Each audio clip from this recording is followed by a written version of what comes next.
waving a Catalan flag in Barcelona, Spain. Catalonia's lawmakers may vote on a declaration of independence today, but the parliament in Madrid is meeting first, with a plan to take direct control of the region. Samuel Aranda for the New York Times. Want to get this briefing by email? Here's the sign up. Good morning. Here's what you need to know. Race to overhaul taxes becomes a sprint. Republicans in the House narrowly cleared a budget blueprint on Thursday that would allow a tax bill to pass Congress without any Democratic votes. Senate leaders signaled that the bill could be introduced, debated and approved in both chambers by the end of November. The budget measure would allow for cuts to corporate and individual income tax rates that added up to $1.5 trillion to federal deficits over a decade. Our reporters explained the ambitious timeline. The exacting pace is meant to maximize party cohesion and neutralize attacks by Democrats and business groups. If Republicans stick to it, they will speed what could be a 1,000-page piece of legislation, affecting every corner of the United States economy, through the House and the Senate in less than 3 weeks. America's overdose crisis. The death rate from drug overdoses in the U.S. is now similar to that of the HIV epidemic in the 1980s and 90s, one health official said.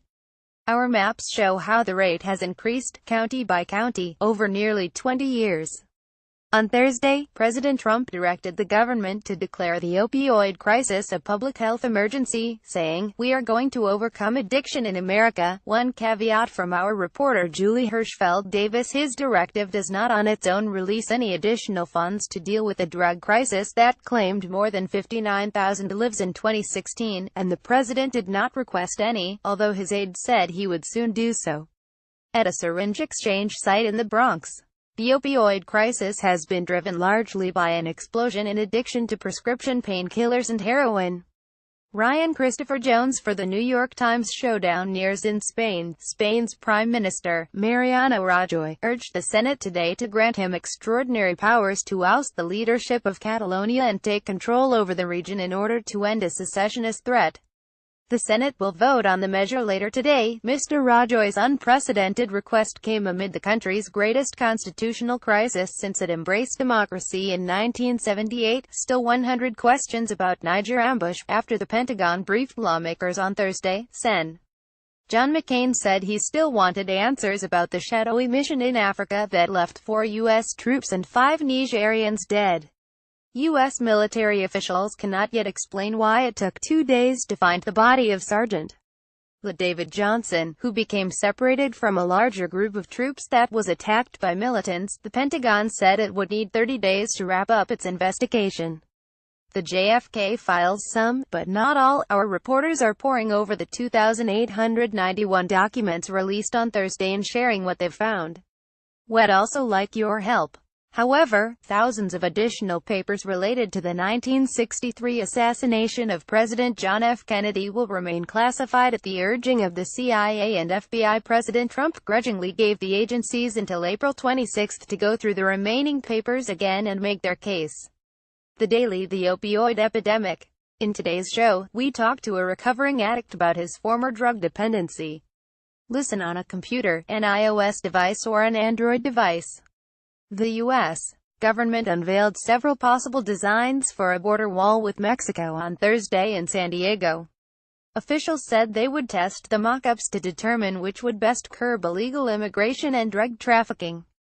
Jenna Schoenfeld for the New York Times. Business in a show of resilience. The U.S. economy grew at a solid pace in the third quarter despite the impact of the hurricanes in Texas and Florida. CVS, the giant drugstore chain, is in talks to buy the insurance company Aetna, a reflection of the health industry's blurred boundaries. Who should lead the Federal Reserve? President Trump is deliberating, very publicly. MSNBC dropped the political journalist Mark Halperin after multiple accusations of sexual harassment surfaced from his time at ABC News. Separately, Harvey Weinstein sued the movie studio he helped found for access to records he said he needed to defend himself against harassment allegations. U.S. stocks were mixed on Thursday. Here's a snapshot of global markets. Smarter living dips, both new and old, for a more fulfilling life. Think investing your IRA in friends, family and charity is a good idea. Think again. Lap desks, headphones and more. Our latest newsletter focuses on inexpensive improvements for your home office. Recipe of the day: a night in the fridge makes classic brioche even better. noteworthy an art studio that's also a home to birds. In today's 360 video, visit an artist's workspace in New York City where dozens of parrots supply inspiration. Partisan writing you shouldn't miss.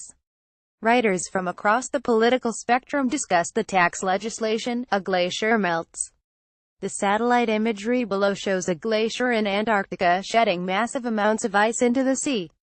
j.f.k. Patel, The New York Times. Source: Sentinel-2 Delft University of Technology. It is one of two glaciers holding back ice that, if melted, would raise the world's oceans by nearly 4 feet over centuries. Comment interrupted. Christine McMorrow, one of the Times' most trusted and prolific online commenters, almost 10,000 posts and counting, was trying to respond to a story Thursday. Then this happened. Ready for the weekend? At the movies, we review Suburbicon, directed by George Clooney and starring Matt Damon and Julianne Moore, and Thank You for Your Service, about veterans returning from Iraq. The new season of Stranger Things arrives on Netflix today, and it's familiar but still fun, our TV critic writes. Need to catch up? We can help. Our book critics offer 12 recommendations and reviews. Sticky Fingers, The Life and Times of Jan Wenner and Rolling Stone magazine. Finally, M. Butterfly has returned to Broadway, a revival that our theater critic Ben Brandley says is heavy and drab. Maybe they should call it M. Moth. Best of late-night TV. James Corden has some ideas about what is more fake than the mainstream news media. Quotation of the day: you think we're getting to a better place and then something like this throws a Molotov cocktail into it. Brent Leatherwood, the former executive director of the Tennessee Republican Party, which complained to Twitter twice about a Russian troll account billing itself as the unofficial Twitter of Tennessee Republicans that posted inflammatory, divisive misinformation. The New York Yankees fired their manager, Joe Girardi, on Thursday. He led the team for a decade, winning a World Series title in 2009. Ben Solomon for the New York Times. Backstory and the lunar calendar. Saturday is the 9th day of the 9th month, and a traditional Chinese holiday, the Double Ninth Festival.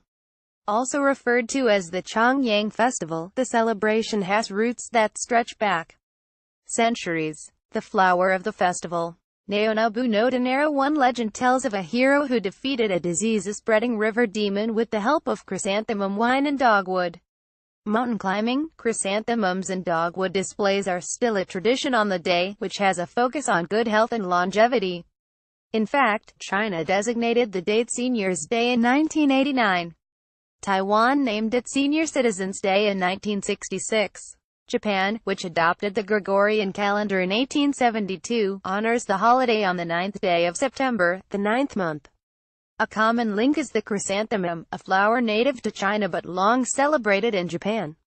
The country's royal family is metaphorically referred to as the chrysanthemum throne. A Times article in 1958 described a century-old festival dedicated to the flower. This ancient court fete became the heritage of lords and nobles. Attired in gorgeous robes, and well provided with sake, they composed poems in honor of the chrysanthemum's beauty. Charles McDermott contributed reporting. Your morning briefing is published weekdays at 6 a.m. Eastern and updated all morning. Browse past briefings here. If photographs appear out of order, please download the updated New York Times app from iTunes or Google Play. What would you like to see here? Contact us at briefing@nytimes.com. You can get the briefing delivered to your inbox Sunday through Friday. We have 4 global editions, timed for the Americas, Europe, Asia and Australia. Check out our full range of free newsletters here.